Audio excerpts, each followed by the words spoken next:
सोचो आपने किसी दोस्त की मुश्किल घड़ी में अपनी जान लगा करके मदद करी और अपनी जेब से खर्च किया, अपनी जान दांव पे लगाई और कुछ साल बाद वही दोस्त आपके दुश्मन के साथ मिलकर खड़ा हो जाए या आपको धमकी देने लगे।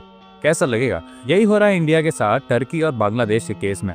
आज मैं आपको दिखाने वाला हूं असली सच्चाई बिना किसी फिल्टर्स के। आजकल टर्की पाकिस्तान का सबसे बड़ा सपोर्टर बन गया है। जब भी इंडिया पाकिस्तान के बीच टेंशन होती है, टर्की हमेशा पाकिस्तान के साथ खड़ा मिलता है। रिसेंट कन्फ्लिक्ट में भी देखो, पाकिस्तान की आर्मी को टर्किश ड्रोन्स, वेपन्स और मिलिट्री ट्रेनिंग मिल रही है।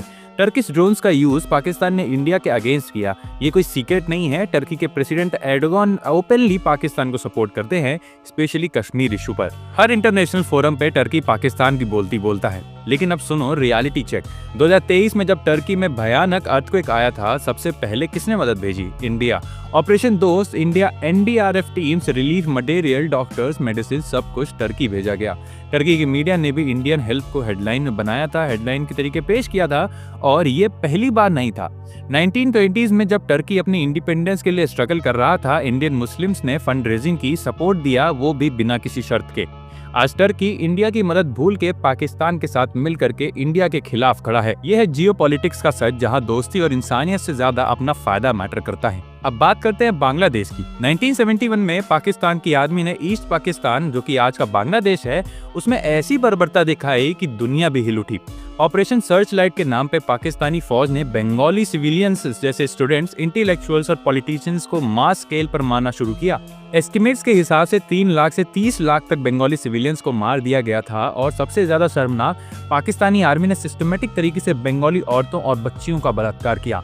2 लाख से 4 लाख तक बंगाली वुमेन और गर्ल्स का रेप किया गया था। ये दुनिया का सबसे बड़ा वॉर टाइम सेक्सुअल वायलेंस था। पाकिस्तानी आर्मी और उनके लोकल कोलैबोरेटर्स जैसे रजाकार, अल बदर, अल शाम्स ने रेप को एक वेपन की तरीके यूज किया।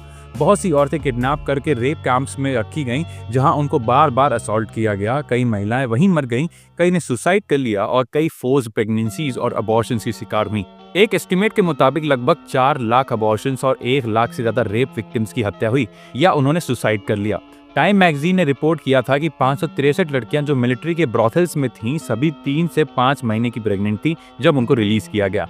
पाकिस्तानी आर्मी के ऑफिसर्स ने खुद ये कहा कि we are going but we are leaving our seed behind. और ये वही लोग हैं जिनको आज हम देख रहे हैं, जो इंडिया के खिलाफ खड़े हुए हैं। ये उन्हीं के बीज है। इस जुल्म से बचाने के लिए लगभग 1 करोड़ बंगाली रिफ्यूजीज ने इंडिया का रुख किया। इंडिया ने अपनी इकोनॉमी पर भारी बोझ लेकर भी इन सबको शेल्टर, खाना, दवा और सुरक्षा दी। और जब दुनिया चुप थी, इंडिया ने मुक्ति बाहिनी के फाइटर्स को ट्रेन किया, खुद अपनी आर्मी भेजी और सिर्फ 13 दिन के अंदर पाकिस्तानी आर्मी को ढाका में सरेंडर करवा दिया। 93,000 पाकिस्तानी सोल्जर्स ने हथियार डाल दिए। कुछ रिपोर्ट्स और सोशल मीडिया पर यह भी वायरल हुआ कि बांग्लादेश की तरफ से स्टेटमेंट आई कि अगर इंडिया ने पाकिस्तान पर अटैक किया तो बांग्लादेश 7 सिस्टर जाकि नॉर्थ ईस्ट इंडिया को कैप्चर करेगा। ऑफिशियली बांग्लादेश ने अभी तक कोई मिलिट्री थ्रेट ओपनली नहीं दिया है, लेकिन न्यूट्रल या कोल्ड स्टैंड लेना भी सोचने वाली बात है। जिसका वजूद इंडिया की वजह से है, वो आज इंडिया के खिलाफ खड़े होकर के इंडिया को धमकी दे रहा है। दोस्तों, ये है असली सच दुनिया का। आज का दोस्त कल का दुश्मन बन सकता है और कल का दुश्मन दोस्त। लेकिन इंडिया ने हमेशा इंसानियत दिखाई है, चाहे टर्की हो या फिर बांग्लादेश या कोई और। टर्की को इंडिया ने अर्थक्वेक के टाइम पे बचाया। आज टर्की पाकिस्तान का सपोर्टर है। बांग्लादेश को आजादी, इज्जत और जिंदगी दिलाई, तो आज बांग्लादेश इंडिया के खिलाफ खड़ा हुआ है। पाकिस्तान की आर्मी ने बांग्लादेश में 3 लाख से 30 लाख लोगों को मारा। 2 लाख से 4 लाख औरतों और बच्चियों का रेप किया गया। 1 करोड़ रिफ्यूजी इंडिया आए। 93,000 पाकिस्तानी सोल्जर्स इंडिया के सामने सरेंडर हुए। तो अगली बार जब आप न्यूज में देखो कि टर्की सपोर्ट्स पाकिस्तान या बांग्लादेश वॉन्ट्स इंडिया, ये रियलिटी चेक जरूर याद रखना। आपको क्या लगता है, टर्की और बांग्लादेश की ये पॉलिटिक्स सही है? कमेंट्स में अपनी ओपिनियन जरूर रखिएगा। अगर ये रियलिटी चेक पसंद आया तो वीडियो को लाइक करिएगा, शेयर करिएगा और चैनल को सब्सक्राइब करना मत भूलिएगा। अगली बार मिलेंगे एक और सच के साथ। जय हिंद, जय भारत, वंदे मातरम।